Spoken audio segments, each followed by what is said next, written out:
بسم اللہ الرحمن الرحیم۔ السلام علیکم۔ سوال پوچھا ہے شاہد مبشر۔ وہ کہتے ہیں کہ عشاء کی نماز میں اگر 4 رکعت فرض اور فرضوں کے بعد والی 2 رکعت سنت پھر 3 رکعت وتر پڑھ لیے تو کیا نماز مکمل ہو جائے گی؟ میں اکثر عشاء کی نماز ایسے ہی پڑھتا ہوں، 17 رکعت میں مکمل نہیں پڑھتا، لیکن مسجد میں بعض لوگ مجھ سے کہتے ہیں کہ تم ادھوری نماز پڑھتے ہو، اس طرح نماز نہیں ہوتی، تم اپنی نماز مکمل پڑھا کرو۔ تو اس بارے میں کیا حکم ہے؟ مکمل تفصیل سے رہنمائی فرمائیں۔ دیکھیں، اس چیز کو میں کلیئر کرنا چاہوں گی۔ ٹوٹل عشاء کی 17 رکعتیں ہیں، ٹھیک ہے؟ وہ کیسے؟ اب 4 رکعت سنت غیر مؤکدہ جو فرضوں سے پہلے ہوتی ہیں، اس کے بعد 4 رکعت فرض، اس کے بعد پھر 2 رکعت سنت مؤکدہ، پھر 2 رکعت نفل اور پھر 3 رکعت وتر، پھر آخر میں 2 رکعت نفل، یہ ٹوٹل ہو گئی 17 رکعت۔ اب اس میں جو 4 رکعت سنت ہے جو فرضوں سے پہلے پڑھی جاتی ہے، 4 رکعت سنت، یہ سنت غیر مؤکدہ ہے۔ اگر کوئی شخص اسے پڑھتا ہے تو بہت زیادہ فضیلت ہے ان سنتوں کے پڑھنے کی، ٹھیک ہے؟ ان سنتوں کو ادا کرنے کی بہت زیادہ اجر و ثواب ہے، بہت زیادہ اس کی فضیلت ہے۔ لیکن اگر کوئی شخص ان کو چھوڑ دیتا ہے تو وہ گناہگار نہیں ہوتا، اسے کوئی گناہ نہیں ہوگا، ٹھیک ہے؟ اس طرح جو 4 فرض ہیں اور 2 سنت مؤکدہ کے بعد جو 2 نفل ہیں، تو اسی طرح اگر کوئی شخص پڑھتا ہے تو نفل تو اسے زیادہ اجر و ثواب ملتا ہے، اور اگر نہیں پڑھتا تو اسے کوئی گناہ بھی نہیں ملتا، وہ گناہگار نہیں ہوگا۔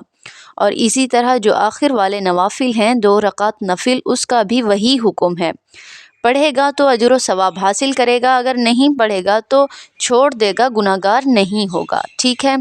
اب سنیں جو ضروری ہیں، جن کا پڑھنا ضروری ہے، جن کے پڑھنے سے نماز ہوتی ہے، وہ سنیں۔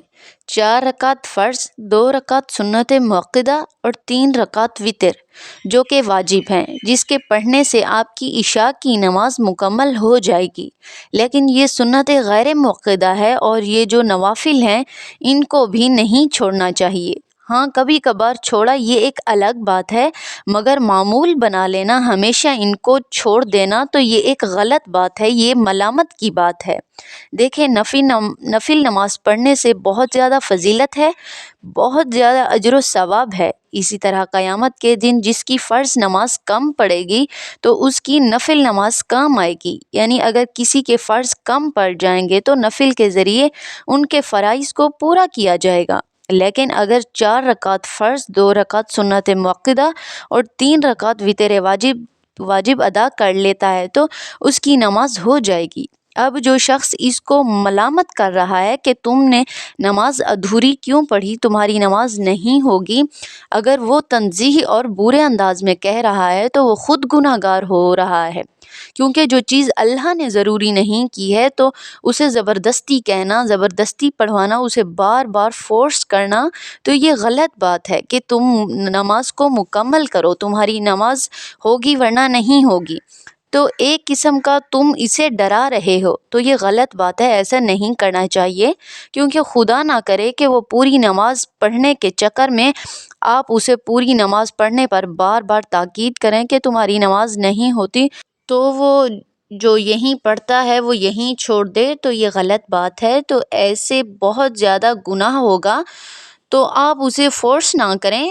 اور اب جو آپ نے سوال پوچھا ہے کہ میں نہیں پڑھتا، تو میں آپ کو یہی کہوں گی کہ آپ کوشش کریں کہ آپ جو نماز جو ہے آپ کی، آپ پوری ادا کریں۔ اگر نہیں پڑھتے تو آپ 4 فرض، 2 رکعت سنت مؤکدہ اور 3 رکعت وتر واجب ادا کر رہے ہیں تو آپ کی عشاء کی نماز ہو جائے گی، ایسا نہیں ہے کہ آپ کی نماز نہیں ہوگی، ٹھیک ہے؟ مجھے امید ہے کہ آپ کو میری باتیں سمجھ میں آ گئی ہوں گی۔ اللہ تعالیٰ سے دعا ہے کہ اللہ تعالیٰ ہم سب کو سمجھ کی توفیق عطا فرمائے، آمین۔ ویڈیو کو زیادہ سے زیادہ شیئر کریں، پسند آنے کی صورت میں لائک کر دیں، اور اگر میرے چینل پر پہلی مرتبہ تشریف لائے ہیں تو میرے چینل کو سبسکرائب کر دیں۔ السلام علیکم۔